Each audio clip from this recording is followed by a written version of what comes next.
Well, we have the story about Jaxon Arenholz, who's in his first and only year in your program. So let's first of all talk about his impact on your program this year. I've known Jaxon for longer than just this year. So, watching him meander through some things, didn't swim high school, and then the last 2 years has. Last year with Waterloo, and then with Cedar Ridge Christian moving and those kind of things, he ended up here at Cedar Falls. So he's had a huge impact, and it's been such a seamless transition for him because he's known these kids and he's been swimming with them in club and he's been friends with them for years. So he was really able to just come right in as if he had been here for 4 years, make an impact both on the team as a team member and then also with his speed. So it's been kind of fun to watch him do that and watch him to grow and to change.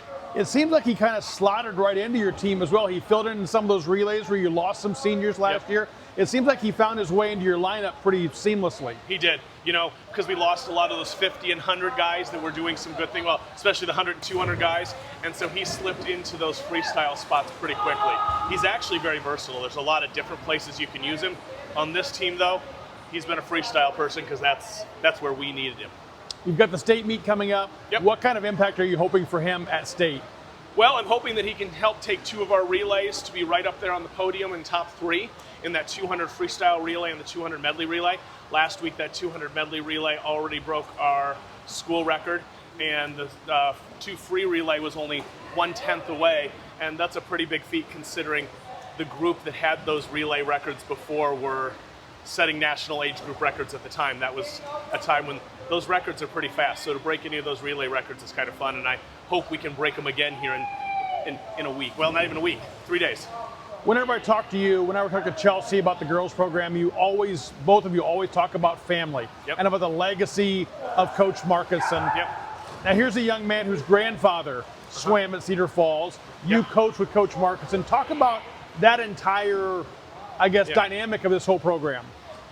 When you have somebody that not only started the program and then he stayed with it for, I don't know how many years, 40 some years, when he stayed with it through the whole thing, and that legacy and the number of championships he brought and the number of young people that he raised through the years, it's fun to see some of those things come full circle where it's not just, I swam for him and then I coached with him. Now we're looking at 3 generations later that are coming back to, I'm not Coach Markinson, I'd hope to be that good someday, but we're continuing on. I learned from him, he grandparents, so it's fun to see that we're not missing a beat and keeping step with things that have happened, because traditions are there and they're fun. They're also meant to be added upon.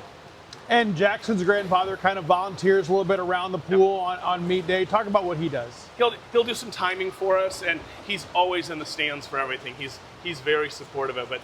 You can always look up and see him, and then if not, he's down here on the timer, so he's behind the blocks, making sure those kids get times. And it goes right on through. His parents stepped right into the same role as far as volunteering and doing all the things that we do, because we're a pretty close-knit family, and we feed the kids and we feed people, and they just took leadership roles right away for his senior year. So it just kind of comes straight down. Jackson's talked about his grandfather telling him stories about the days of swimming for Markinson, what they went through. He talked about comparing his times to how his grandfather's was at the same age. What's that mean to have someone who can reach back into the 60s, into the beginnings of this program, and kind of talk to your athletes about what it was like then and kind of what the legacy is? There's always, I think we don't spend enough time reminding people anymore of what the past and what the legacy is, so they know what those traditions are, and they know that, Cedar Falls has always had fast swimming, and to be able to put it on a timeline for them and realize that we've always been fast. We're going to continue to always be fast if we do the things. The big thing for this year, I've been saying over and over again, is do the things. We've been working on them. Now just do the things. And it's kind of showing through, now we got, once again, 3rd generations doing the same.